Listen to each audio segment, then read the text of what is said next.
Hello everyone, আসসালামু আলাইকুম। কেমন আছেন সবাই? আশা করছি আল্লাহর রহমতে সবাই ভালো আছেন। আমরাও আলহামদুলিল্লাহ ভালো আছি। অনেকদিন পর একটা লং ভিডিও নিয়ে এসেছি। কাজের ব্যস্ততা এত বেশি যে ভিডিও করার সময় হয় না, আর ভিডিও করতে পারলেও এডিটিং করার সময় হয় না।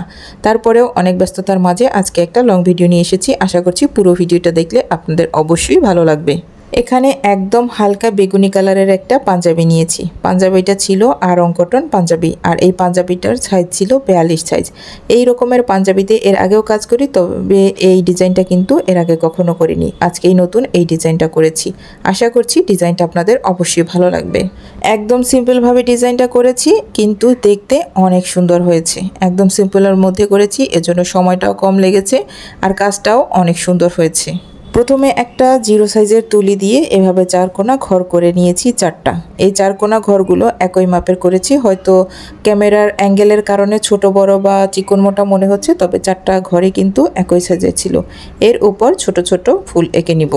আপনি যদি এখনও পর্যন্ত আমার ভিডিওটি দেখে থাকেন আর ভিডিওটি ভালো লাগে, তাহলে ভিডিওতে অবশ্যই একটি লাইক দিবেন, কমেন্টস করে জানাবেন ভিডিওটি কেমন হয়েছে, আর ভিডিওটি অবশ্যই শেয়ার করে ফেলবেন। আপনি যদি ফেসবুক থেকে আমার ভিডিওটি দেখে থাকেন, তাহলে অবশ্যই আমার পেজে একটা ফলো দিয়ে যাবেন। আর যদি ইউটিউব থেকে দেখে থাকেন, চাইলে আমার চ্যানেলটিকে সাবস্ক্রাইব করে রাখতে পারেন। আর এই কাজগুলো যদি আপনি অলরেডি করে থাকেন, আপনাকে অসংখ্য ধন্যবাদ।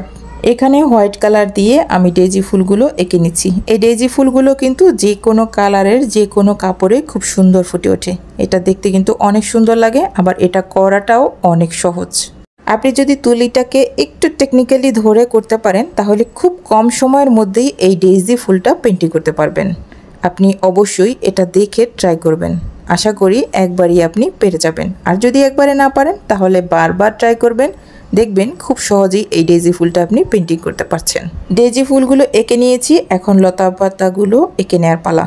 লতা পাতাগুলো আমি একদম সিম্পল রাখার চেষ্টা করেছি, এবং পাতাগুলোকে একেবারে ছোট করে দিয়েছি। এতে করে দেখতে বেশি সুন্দর লাগবে, আবার কম সময় লাগবে, আবার গর্জিয়াস হবে না, একদম সিম্পল থাকবে। যেহেতু একটা সিম্পল ডিজাইনের কাজ করছি, তাই পাতাগুলোকে ছোট করেছি যেন চোখে না পড়ে।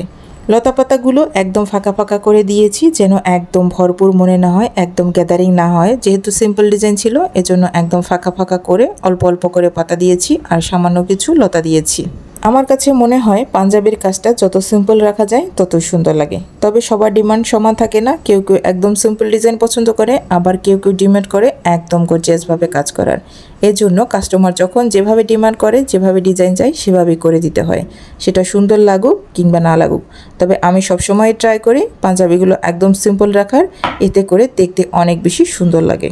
আজ এখানেই বিদায় নিয়ে নিচ্ছি। দেখা হবে নতুন কোনো ভিডিও নিয়ে। সে পর্যন্ত ভালো থাকবেন। আল্লাহ হাফেজ।